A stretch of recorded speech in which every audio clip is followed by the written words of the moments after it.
Enggak,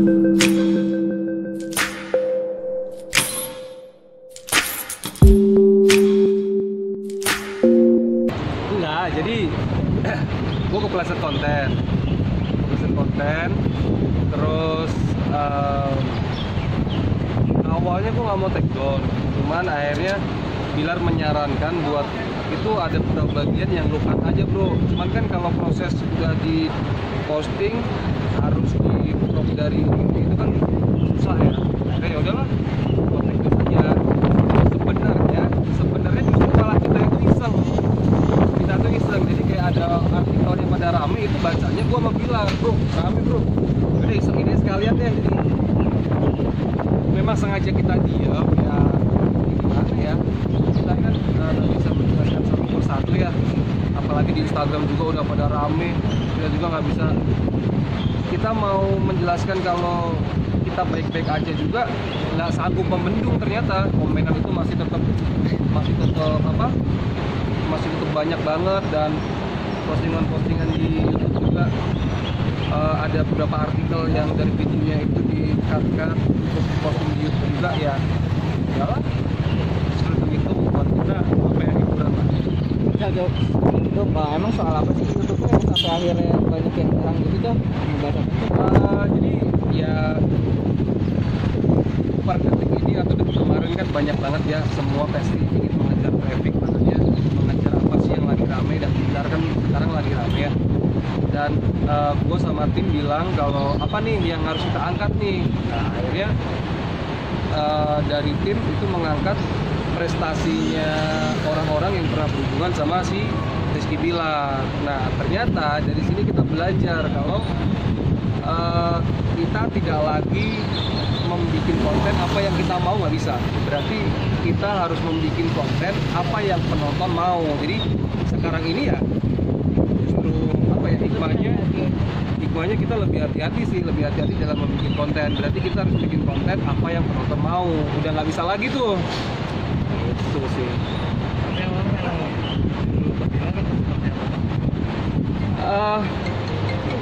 Dari awal sih memang nggak ada apa-apa sama Bilar, itu bener-bener nggak ada apa-apa, malah justru ini menjadikan lelucon buat kita. Jadi kayak udah kita sengaja aja biar seolah-olah kita ribut, hitung-hitung bisa buat konten buat kita juga kan, gitu sih. Jadi itu permainan kita aja sih, nggak ada berantem-beranteman. Oh jadi video itu tuh berantem gitu ya, yang dipermasalahin sama orang-orang ya, netizen ya? Apa? Jadi di dalam video itu yang dipermasalahin itu soal apanya sih? Nah itu dia, bingung kan?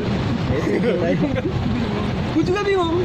Komen-komen yang datang ke lu gimana? Banyak banget. Kalau wah parah lu bandingin. Terus pas kebetulan lagi bareng artikelnya ada tuh. Ada artikel nih kita lagi berantem. Gimana nih? Ya kalau kita jelasin kan, kalau kita sempat jelasin sih. Pertama kita sempat jelasin kalau kita baik-baik aja, kita nggak ada berantem tuh. Udah, tapi ternyata nggak sanggup untuk membendung itu. Ya udah kita isengin sekalian. Udah deh. Seolah kita bikin berantem ya bro. Hitung-hitung konten buat kita juga. Gitu sih. Sebenarnya nggak ada apa-apa. Tapi dari saya juga banyak apa? komentar. Ya yang dirasain, oh ternyata seperti ini ya, bulian sebuah netizen gitu. Nikmatin dan yang penting gua sama Bilarnya masih baik-baik aja, itu yang penting gua sama Bilar baik-baik aja, gua sama siapapun masih baik-baik aja.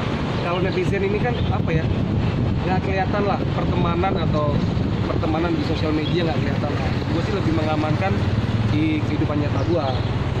Tapi merasa dirugikan juga nggak sih? Nggak sama sekali. Kenapa?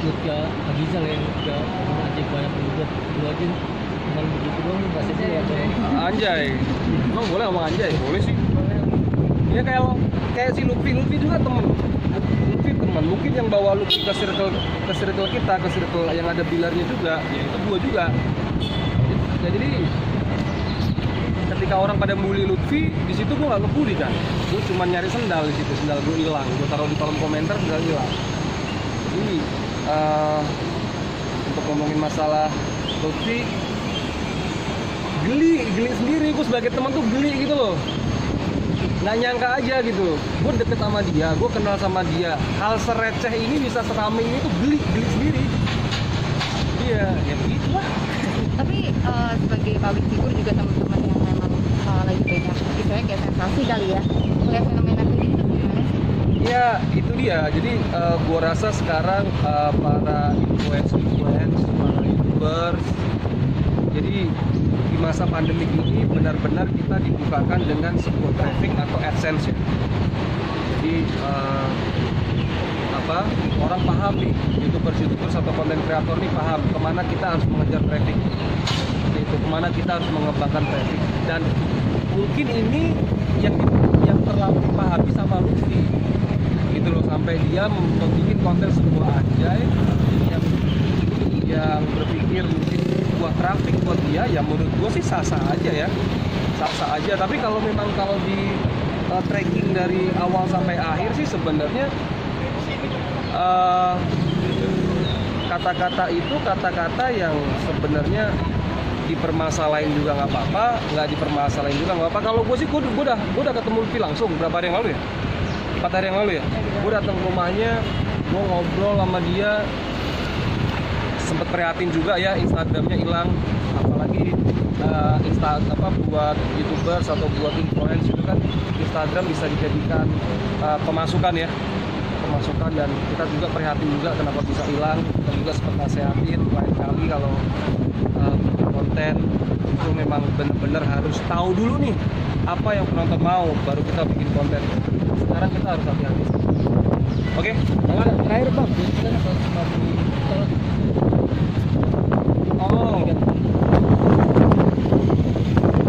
ya kalau gue sih orangnya street ya.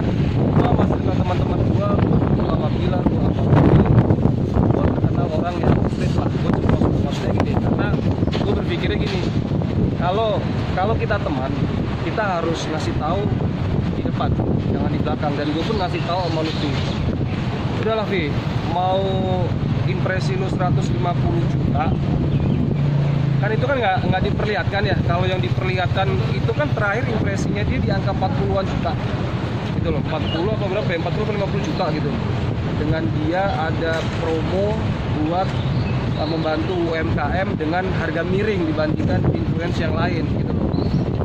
Ya kalau di sini sih menurut gua kalau ujung-ujungnya tetap uang susah. Kita sebagai teman juga kita sebagai teman juga ngasih tahunya susah. Kalau udah ngomong duit ya, orang kalau udah ngomong duit kan kita bicara perutnya masing-masing. Tapi gua pun bilang sama Lutfi, dan ini pun mungkin info buat yang lain ya, insight gua sih nggak sebanyak Lutfi, insight gua cuma 10 sampai 15 juta. Tapi gua sama UMKM gratis, malah hasil YouTube gua beliin handphone 10 gua bagi-bagi ke orang. Jadi susah bro, walaupun mau temen kayak apa, kalau orang udah ngomonginnya perut ya tapi gue sebagai teman kita kasih tahu ya, maksudnya kita tetap ngasih tahu lain kali hati-hati.